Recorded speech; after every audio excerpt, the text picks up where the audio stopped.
Well, Shazam to each of y'all. Welcome to Llama headquarters. My schedule's a little wonky today, but I still wanted to check in with y'all. I used to do a lot of check-ins like this, so today I'm going to tell you about how goals went and what that has to do with y'all. I think we're in a really good place in the industry. And then right there, I have Gun of the Day and Book of the Week, what I'm currently reading. I used to do these a lot years ago, but before I jumped in the vehicle today and took off down the road, I thought I would do a check-in with y'all. Today's episode is brought to you by Hidden Hybrid Holsters. All day comfortable, all day secure. You're going to like them. You really will. Head over to hiddenhybridholsters.com, get to shopping, and tell them this guy sent you. Big thank you to the folks at Hidden Hybrid Holsters. Got back on Monday from Knoxville. A few of y'all reached out and you're like, hey, Johnny, where's Hard Truth Monday? Well, the hard truth was it was a travel weekend, and holy smokes, we were exhausted. Let me tell you about it and what it has to do with y'all. The Gun Owners of America, most of y'all are probably members. I don't make anything from them, and this is not a commercial. I do believe everybody should be a member. I really do. It's $25 or $35 a year, somewhere in there.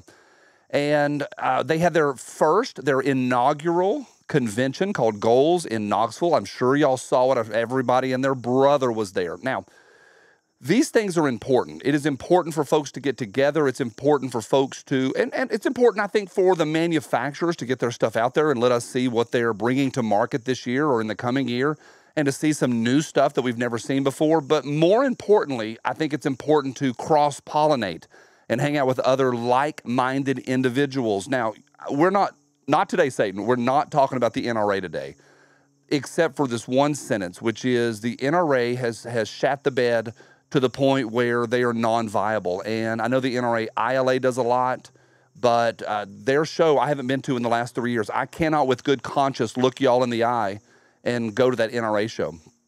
Somebody needed to step up. SHOT Show is only for industry people.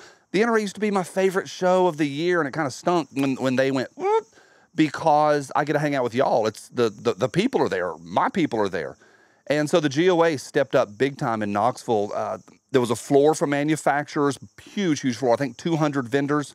And then there was a range day out at Opie and the Smokies range, fantastic day. I didn't go, I understand. I sat at the Airbnb and worked on my Friday night show.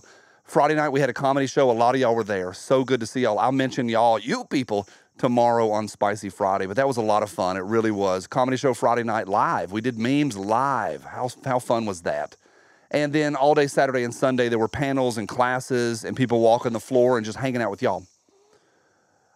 There was a rumor, and we talked about it on the Liberty Lounge, and it may be a theory that shows are done, that gun shows are done, because after COVID, a lot of manufacturers decided to go online or to do things a little bit different. CMMG is a great example.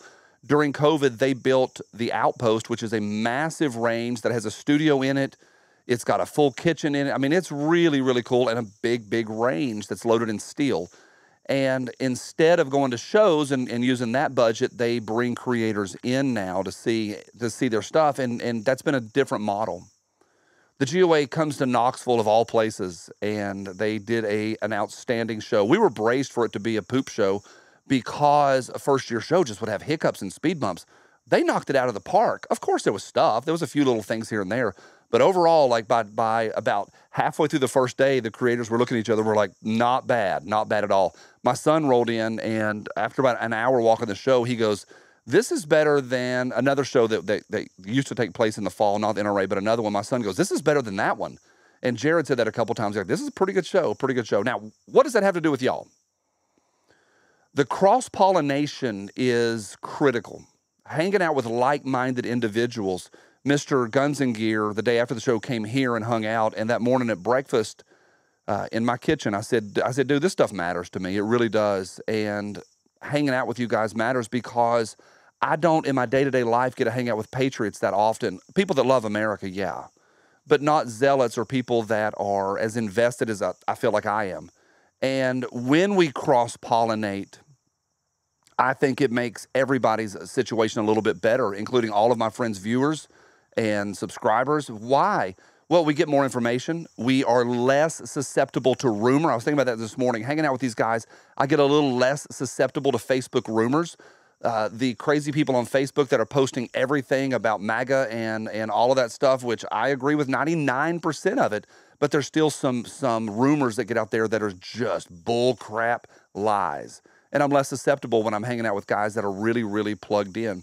Also, the gear is important, getting to hang around and try out new gear. It's really important. It's important to me in the protection of my life and my community's situation. I think it's important. So for y'all, I said all of that to say this. It was fun. I think it's important. I think it is I don't think the shows are dead. I think this one's going to fly. Get out there next year. I make nothing doing that. I did not take a paycheck from them. I did my comedy show free and gladly supporting the GOA. They are the only zero compromise organization out there protecting our rights. And there's a lot of good ones out there, a lot of good ones, but I think they are the tip of the spear, and boy, do I mean that. All right. I am headed this weekend to hang out with another YouTuber, VSO Curtis. He's getting married. How exciting is that? I think it's good for y'all to know that the creators hang out and are friends.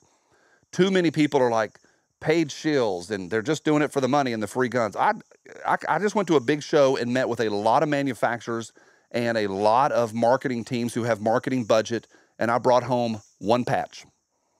I didn't take anything, and it's not what it's about at all.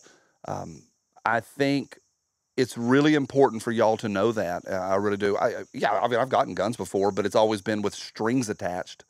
That's a conversation for another day. How about gun of the day? I thought this was really cool. Really cool until yesterday. I just got this. If I could get my thumb out of this Chinese torture chamber. I got the new CZ Shadow 2 Compact. Holy smokes. I don't know if the camera is going to focus. I think it will. But I don't know. I'll put it up here near my face and then zoom in, I think.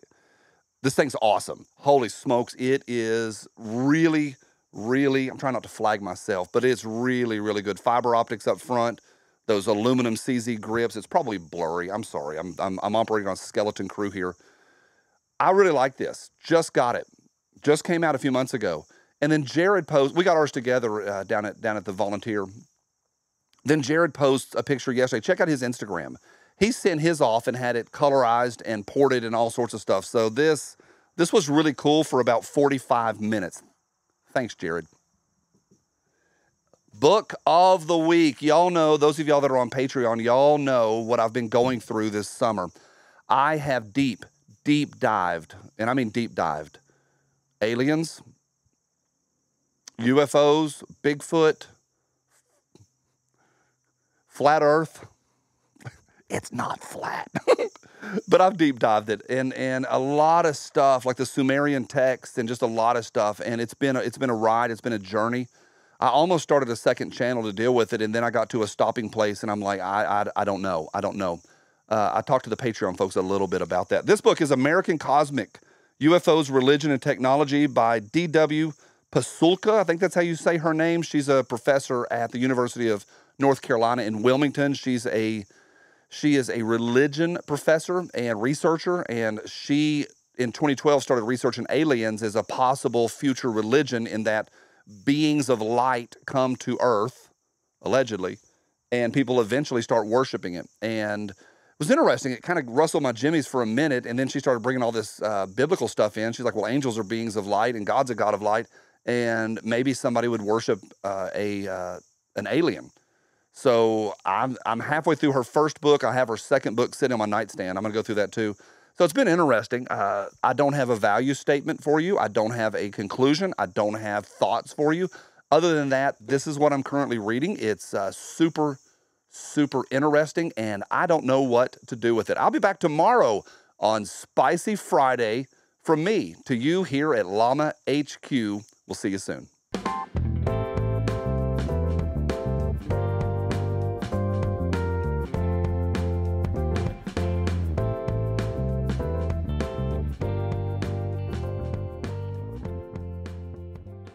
This gun fits my hand better than this one does. Diabetes.